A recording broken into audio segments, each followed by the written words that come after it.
Hello guys, I am Aivi Nazaire Remulla, and I am an artist. I do painting, 3D sculpting, and jewelry making. My background is that I often joined painting and drawing contests during my primary and secondary school years. Before that, I wanted to start my jewelry making business, but instead I made money through joining contests and creating artworks.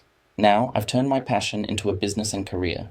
Besides my art, I also use my business degree to do feasibility studies, create business plans, and assist other people with their businesses. In this short video, I'm excited to show you my Deadpool and Wolverine 3D artwork project. I am preparing the files now for 3D printing. Here, you can see the upper body part of Deadpool, and here is the lower body part.